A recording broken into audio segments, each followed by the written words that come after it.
ना जी रोहन के पापा, मैंने तो आपको कहा था ना उस दिन कि आप प्रिया को फ़ोन लगाकर बात कर लीजिएगा। बहुत दिन से बोल रही थी पापा जी की याद आ रही है। पापा जी तो मुझे कभी फ़ोन ही नहीं करते हैं, लगता है मुझसे प्यार ही नहीं करते पापा जी। जब से मेरी शादी हो गई है तो पापा जी को तो मेरा ख्याल भी नहीं आता है। कभी कभार फ़ोन लगाकर बात कर लिया करिए उससे। बहुत शिकायत कर रही थी आपकी। अरे प्रिया को मुझसे क्या बात करनी है, तुम तो हो ना 24 घंटे। तुम तो वैसे भी लगी रहती हो प्रिया से बात करने में। थोड़ा बहुत समय बचता होगा तब मैं भी फोन कर दूं। मुझे अच्छा नहीं लगता है कि मेरी बेटी ससुराल में है, हर वक्त मोबाइल में ही बात करती रहे। थोड़ा बहुत तो ध्यान उसे अपने ससुराल में भी देना पड़ेगा ना। ये सब मुझे ठीक नहीं लगता है कि बेटी के ससुराल में हर वक्त मायके से किसी न किसी का फोन जाता रहे। पता नहीं उसके सास ससुर क्या सोचते होंगे हमारे बारे में। ये लो जी, क्या बात करते हो आप भी। अरे ऐसी कोई बात नहीं है, क्यों सोचेगा कोई। अब अपनी बेटी से बात कर रहे हैं तो क्या अपनी बेटी से बात करने के लिए भी दूसरों से परमिशन लेनी पड़ेगी। अरे वो मेरी इकलौती बेटी है, मेरे जिगर का टुकड़ा है। अब क्या मैं अपनी बेटी का हालचाल भी ना पूछूं? भगवान जाने कैसे बाप हैं आप। देखो तुम मुझे गलत मत समझो। अभी तक प्रिया हमारी सिर्फ बेटी थी, लेकिन अब उसकी शादी हो चुकी है, वो किसी घर की बहू बन चुकी है। उसका अपने ससुराल के लिए भी कोई फर्ज बनता है कि नहीं। अगर हर वक्त तुम मोबाइल में बात करोगे उससे तो अपने फर्ज कैसे निभाएगी ससुराल में। अरे भाई उसकी भी कुछ जिम्मेदारियां बनती हैं कि नहीं अपने ससुराल के प्रति। मम्मी जी क्या हो गया बहू, बोलो। मम्मी जी प्रिया दीदी का फोन आया था, बोल रही थी कि आपसे कुछ जरूरी बात करनी है उन्हें, तो आप एक बार फोन कर लीजिएगा उन्हें। क्या प्रिया ने ऐसा कहा है कि मैं उसे फोन करूं? लेकिन क्या हो गया मेरी बेटी को? उसने खुद क्यों नहीं किया मुझे फोन करने को क्यों कहा? पता नहीं मम्मी जी, हो सकता है दीदी के मोबाइल में बैलेंस नहीं होगा। दीदी ने तो मुझे भी अपने घर के नंबर से फोन किया था। ठीक है जाओ, तुम एक काम करो, 2 कप चाय लेकर आओ, एक मेरे लिए एक अपने बाबूजी के लिए। मैं बात करती हूँ प्रिया से, आखिर बात क्या हो गई है। ठीक है मम्मी। देख लिया ना आपने, आप बोलते हैं कि मैं अपनी बेटी की चिंता ना करूं। कैसे हैं ससुराल वाले, भगवान जाने कैसे घर में आपने शादी की है, कैसा रिश्ता ढूंढा था मेरी बेटी के लिए। मेरे कंजूस तो इतने हैं कि मेरी बेटी के मोबाइल में बैलेंस तक नहीं डलवाते हैं। बेचारी का बैलेंस खत्म हो गया, अपनी माँ से बात भी नहीं कर सकती वो। अरे शकुंतला, तुम इतनी छोटी मोटी बातों को इतना बढ़ा चढ़ा कर क्यों बोलती हो। अरे हो सकता है कोई और बात होगी। एक बार फोन लगाकर पूछ लो प्रिया से क्या बात है। हाँ तो मैं अपनी बेटी से बात तो करूंगी, आपको क्या है, आपको तो अपनी बेटी की चिंता ही नहीं है। मैं इसीलिए तो हर वक्त अपनी बेटी को फोन लगाती रहती हूँ कि कोई परेशानी ना हो उसे। हेलो प्रिया बेटा, कैसी है तू? हेलो मम्मी, ठीक ही हूँ, कैसी रहूंगी। क्या हुआ प्रिया बेटा, ऐसी तेरी आवाज परेशान परेशान सी क्यों लग रही है? कोई बात हो गई है क्या? हाँ मम्मी, थोड़ी थकान हो गई है। अभी घर में बहुत सारे मेहमान आए थे तो इसी वजह से बहुत ज़्यादा काम हो गया था घर में, इसके वजह से बहुत थकान हो रही है। मैं सोच रही थी मम्मी क्यों ना कुछ दिन के लिए आपके पास आ जाती हूँ, आराम से रहूँगी। यहाँ रह के आराम तो हो नहीं पाएगा मम्मी, क्योंकि राहुल जी को मैंने बोला था, आज ही बात की थी कि मुझे अपने मायके जाना है कुछ दिन के लिए, सुकून से रहना है मुझे। 2-4-10 दिन रह लूँगी तो थोड़ी एनर्जी आ जाएगी मेरे अंदर। तो बस मम्मी मैं आपके पास आना चाहती हूँ। अरे बेटा ये तो बड़ी खुशी की बात है कि तू आ रही है।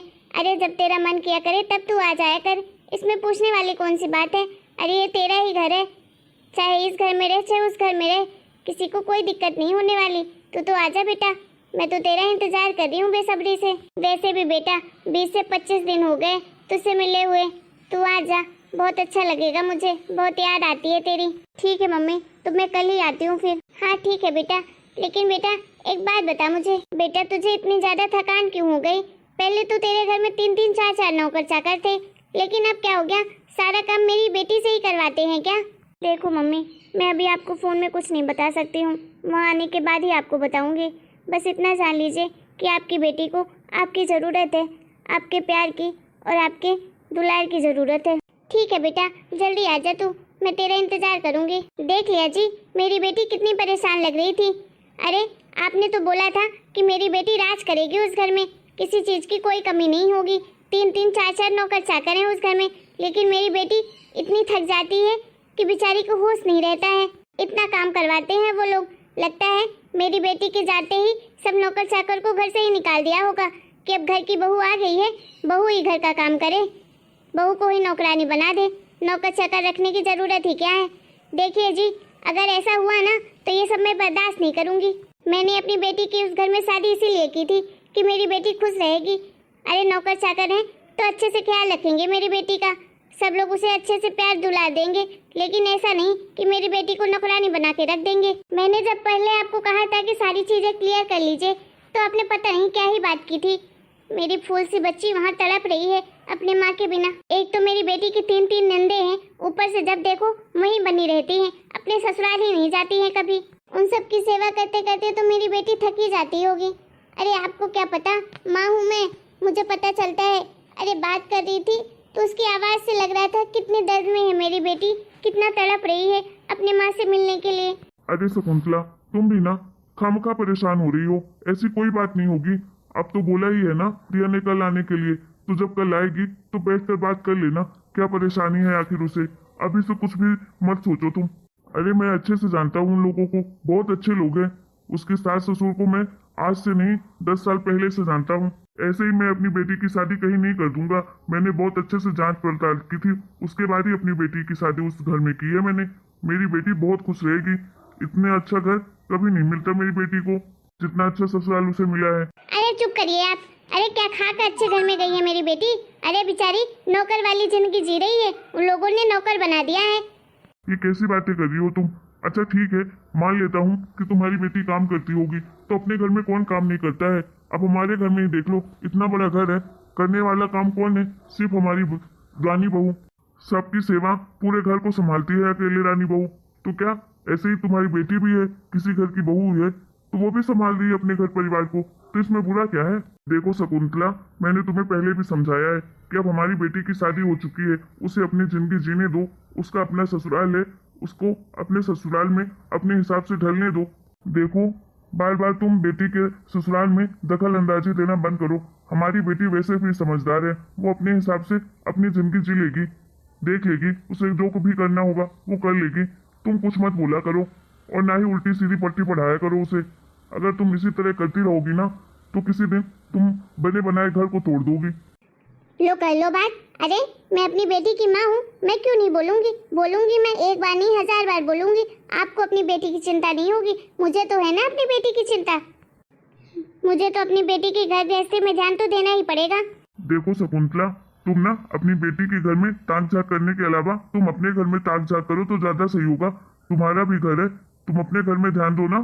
बस करिए आप। आपको तो ऐसा लगता है जैसे मैं अपनी बेटी की दुश्मन हूँ।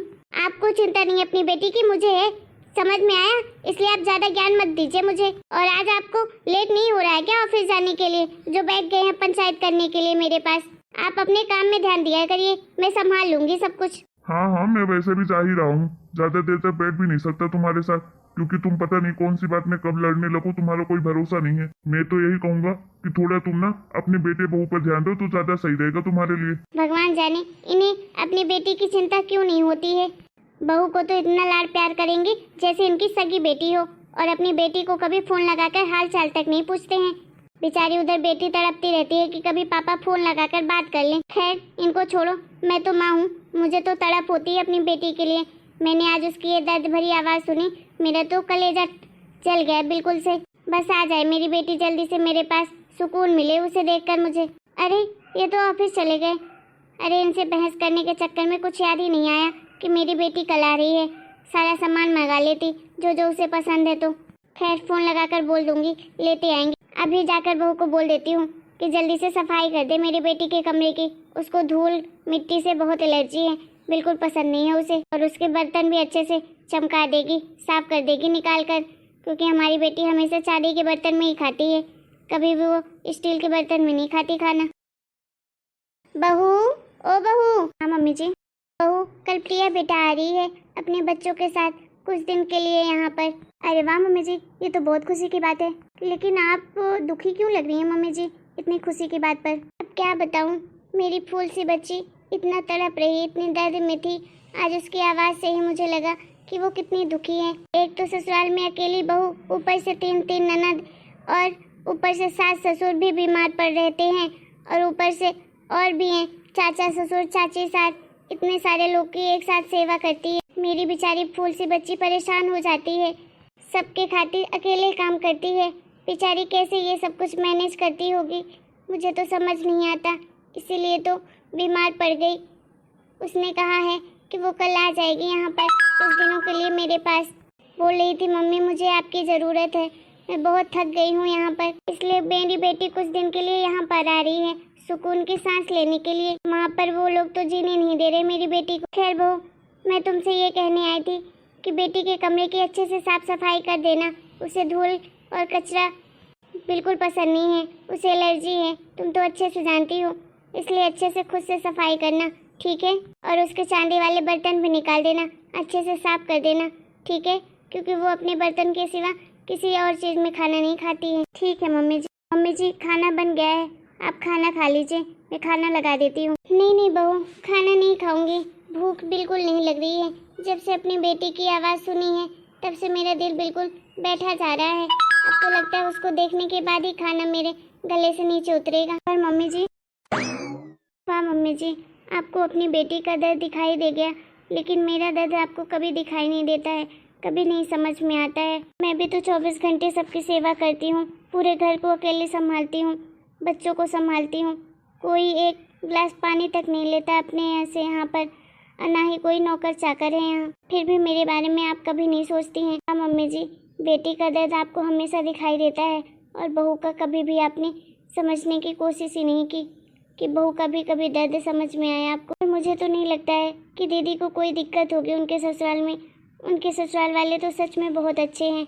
उनके घर में तो ऑलरेडी 3-3 4-4 नौकर चाकर हैं, कभी एक गिलास पानी भी नहीं मांगते होंगे दीदी से। दीदी तो वैसे भी बहुत भाग्यशाली हैं कि एक ही शहर में ससुराल और मायका दोनों हैं, जब मन चाहे आ जाओ, जब मन चाहे चले जाओ। मेरा मायका तो कितना दूर है, फिर भी साल भर में एक बार जाती हूँ, वो भी 4-6 दिन के लिए। उतने में भी आफत आ जाती है यहाँ पर, फौरन बुला लेती हैं। काश मम्मी जी कभी आप मेरे बारे में भी तो सोचती, मैं भी तो बेटी हूँ किसी की, मुझे भी अपने माँ बाप की याद आती है। मुझे भी कभी जाने दिया करिए अपने माँ बाप से मिलने के लिए। खैर मैं क्या उम्मीद करूँ आपसे, आप तो कभी नहीं समझेंगी मेरा दर्द, सिर्फ अपनी बेटी का ही दर्द समझ में आता है आपको। अरे मेरे लिए भी तो किसी माँ का दिल दुखता होगा अपनी बेटी से मिलने के लिए। हे भगवान, कैसा जीवन है ये कि शादी के बाद अपने मन से अपने माँ बाप से भी न मिल पाओ, कभी उनसे मिलने ना जा पाओ। ऐसी मजबूरी है ये। खाने के लिए 2 वक्त का खाना मिल जाता है, बस पहनने के लिए कपड़े मिल जाते हैं, किसी चीज़ की कोई कमी नहीं होती वैसे मुझे इस घर में, लेकिन मन को फिर भी शांति नहीं मिलती। मन में तो हमेशा एक दर्द भरा रहता है माँ बाप से बिछड़ने का। खैर क्या कर सकती हूँ, हे भगवान आप ही कुछ ऐसा चमत्कार कर दीजिए जिससे मेरा भी दर्द मम्मी जी को समझ में आए। हेलो दोस्तों, आपको इसका नेक्स्ट पार्ट देखने के लिए थोड़ा सा वेट करना पड़ेगा। और वीडियो कैसा लगा आपको कमेंट करके जरूर बताइएगा। वीडियो को लाइक करिएगा, शेयर करिएगा और चैनल को सब्सक्राइब करिएगा।